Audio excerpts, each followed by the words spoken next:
গুনে গুনে আজকের দিনসহ প্রচারণার আছে মাত্র 7 দিন। তাই তো প্রচারণায় প্রার্থীরা এই সময় প্রতিটি ক্ষণ অত্যন্ত গুরুত্বপূর্ণভাবে ভেবেই কাজ লাগাচ্ছেন। পাল্টাপাল্টি অভিযোগ ছাড়াও ভোটারদের মন জয়ের চেষ্টা ছিল দিনভরের গণসংযোগে। ত্রয়োদশ জাতীয় সংসদ নির্বাচনের দিন যতই ঘনিয়ে আসছে ততই ব্যস্ততা বাড়ছে প্রার্থীদের। ভোটারদের মন পেতে ছুটছেন দিনরাত এক করে। বুধবার ঢাকা 17 আসনের বিএনপি প্রার্থী তারেক রহমানের পক্ষে প্রচারণা চালান জাতীয়তাবাদী সাংবাদিক পেশাজীবীরা। হাতিরঝিল পুলিশ প্লাজার সামনে থেকে বের করা হয় গণমিছিল। চ্যালেঞ্জ তো তাদের, আমাদের কোনো চ্যালেঞ্জ নাই। তাদের তো অলরেডি মাথা খারাপ হয়ে গেছে। বিপুল ভোটে দান জয়লাভ করবে, তারেক রহমান প্রধানমন্ত্রী হবে, এটাই হলো জনগণের চাওয়া। এদিন ফকিরাপুল হাবিবুল্লাহ বাহার কলেজ এলাকায় ভোটের প্রচারে নামেন ঢাকা 8 আসনের 11 দলীয় জোটের প্রার্থী এনসিপির নাসিরউদ্দিন পাটোয়ারি।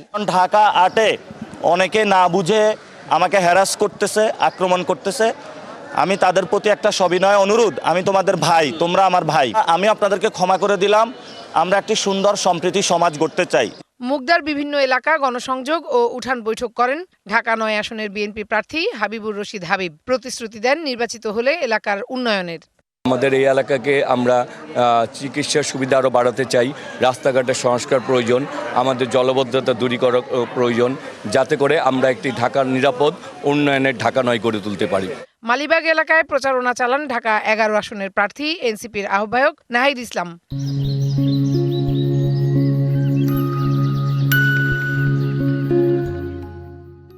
ভোট প্রার্থনা করেন নগরবাসীর কাছে। কথা বলার অধিকার দিব এবং মানুষকে আমরা দুর্নীতিমুক্ত জবাবদিহিতামূলক ব্যবস্থা দিব, যেটা এর আগে কখনোই নিশ্চিত করা হয়নি।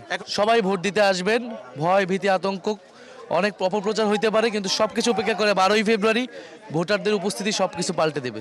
মিরপুরের পলাশবাগ এলাকায় গণসংযোগ করেন ঢাকা 16 আসনের বিএনপির প্রার্থী আমিনুল হক। তুলে ধরেন নানা প্রতিশ্রুতি। রাতের অন্ধকারে ঘরে ঘরে গিয়ে টাকা দিয়ে ভোট কেনার চেষ্টা করছে। তারা ঘরে ঘরে গিয়ে মাছ মাংস দিয়ে তারা ভোটারদেরকে আকৃষ্ট করার চেষ্টা করছে, যেটা টোটালি আচরণবিধি লঙ্ঘন। আর মিরপুরের কচুক্ষেত এলাকায় প্রচারণা চালান ঢাকা 15 আসনের বিএনপি প্রার্থী শফিকুল ইসলাম খান মিল্টন। এ সময় আচরণবিধি লঙ্ঘনের অভিযোগ করেন তিনি। আর সবাই বলে থাকে গুপ্ত সংগঠন, গুপ্তর মতোই কাজ করছে। আমরা কিছু কিছু জায়গায় শঙ্কা প্রকাশ করছি, যেহেতু আমরা তাদেরকে চিনি না, কে কোনভাবে কোথায় গিয়ে অভিযোগ দিচ্ছে আমরা আসলে জানতে পারছি না। পাল্টাপাল্টি অভিযোগ আর নগরের বিভিন্ন সমস্যা সমাধানের প্রতিশ্রুতির ফুলঝুরি ছিল দলীয় ও স্বতন্ত্র প্রার্থীদের কণ্ঠে। Farhana Juthi, DBC news, Dhaka.